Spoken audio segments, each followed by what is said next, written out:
Bonjour à tous. Aujourd'hui, je vais vous montrer et vous expliquer comment culotter une poêle en fer, plus exactement une poêle en tôle d'acier. Bref, vous saurez comment on faisait avec les poêles de nos grands-parents avant l'ère bling bling de l'acier inoxydable. Culotter une poêle est un process un petit peu long. Je reviendrai sur les différents types de poêles et leur utilisation plus tard dans une autre vidéo. Allez, c'est parti. On commence par nettoyer la poêle à l'eau et au savon et on la sèche soigneusement. On nettoie pour enlever les contaminations et les résidus éventuels issus de la fabrication, du stockage et du transport de la poêle. Ce sera la seule fois où vous nettoierez de façon classique votre poêle avec de l'eau et du savon. Une poêle en fer a un poids relativement léger, celle-ci a un diamètre de 24 cm et pèse un petit peu moins d'1 kg. À titre de comparaison, c'est à peine plus lourd qu'une poêle en acier inoxydable. Passons à la première étape du culottage.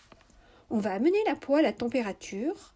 La poêle est grise et on va la faire bleuir. On va la faire chauffer jusqu'à ce qu'elle devienne bleue. C'est le premier traitement thermique. La poêle est en train de monter en température. Il faut environ 1 minute à feu vif. Vous essayez de la monter en température de façon homogène. Attention à ne pas vous brûler. J'ai choisi une poêle avec un gros manche carré en bois car j'ai de l'arthrose et des difficultés à tenir une poignée classique en fer avec un torchon.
J'essuie une dernière fois la poêle. S'il y a une coloration du chiffon qui est en coton, c'est qu'elle était mal nettoyée et qu'il reste des contaminations. Dans ce cas, on la nettoie de nouveau avec un coup de scotch-brite. On va commencer le culottage à proprement parler. On applique une première couche d'huile que l'on va faire chauffer et brûler complètement. On la fait brûler, mais pas carboniser. Si vous l'avez fait carboniser, ne vous inquiétez pas, je vais faire une prochaine vidéo dans laquelle j'expliquerai comment récupérer une poêle que l'on aurait carbonisée. On verse de l'huile dans la poêle et on va l'étaler avec un chiffon. Attention, un chiffon en coton ou en lin, pas de synthétique. On utilisera ce chiffon pour appliquer les minces couches successives d'huile. Attention à ne pas se brûler, on prend un chiffon suffisamment épais. On peut également prendre une pince et tenir le chiffon avec la pince si on a peur de se brûler. On retire l'excédent d'huile que l'on réserve pour la suite. Il ne doit pas y avoir d'huile en excès, sinon le culottage sera raté. Il y aurait des perles d'huile résinifiées. Comme je vous disais tout à l'heure, je ferai bientôt une vidéo de rattrapage de culottage raté, que ce soit carbonisé ou que l'huile est résinifiée.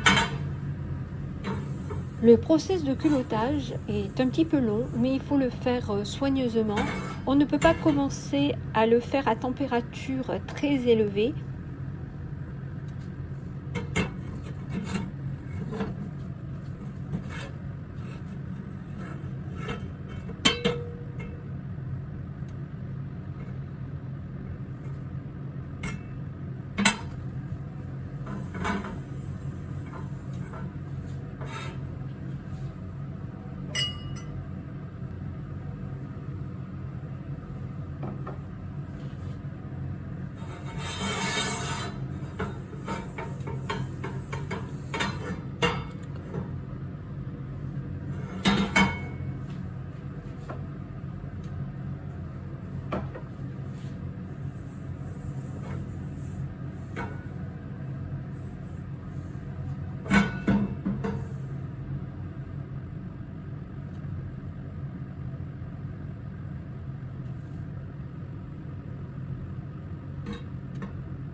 Le dégagement de fumée est normal.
La première étape de culottage est terminée. On peut envisager de cuire quelque chose dans la poêle, mais son culottage n'est pas optimal.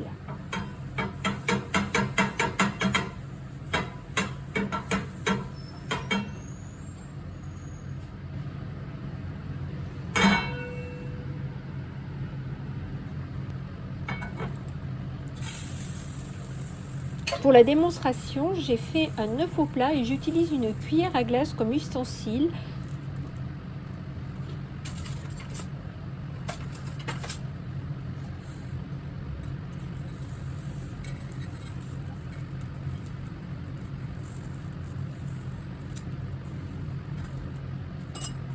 Vous pouvez constater que même dans l'adversité, l'œuf ne colle pas.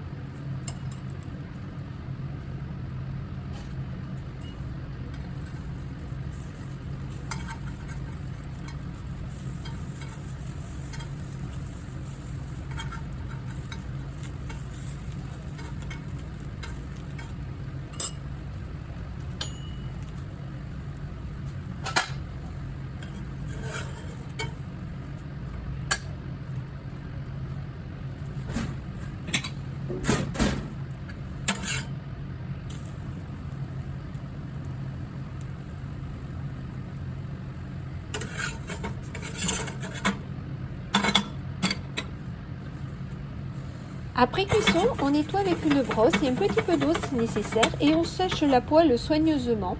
On peut la sécher avec un chiffon ou alors on peut la mettre sur le feu pour qu'elle sèche. Dans tous les cas, on termine par appliquer une petite couche de graisse, ça évitera à la poêle de rouiller. Alors, j'ai renouvelé l'opération de culottage 2 fois. Comme vous pouvez constater, il y a une couche qui est bien noire et homogène. Même si je fais chauffer la poêle à sec, elle ne dégage plus de fumée. Les graisses ont été complètement brûlées et forment une patine anti-adhésive. Si tu as aimé cette vidéo, n'hésite pas à la liker ou à la partager. Si tu as des questions, tu les poses en commentaire et je viens y répondre. Merci d'avoir regardé cette vidéo et à bientôt!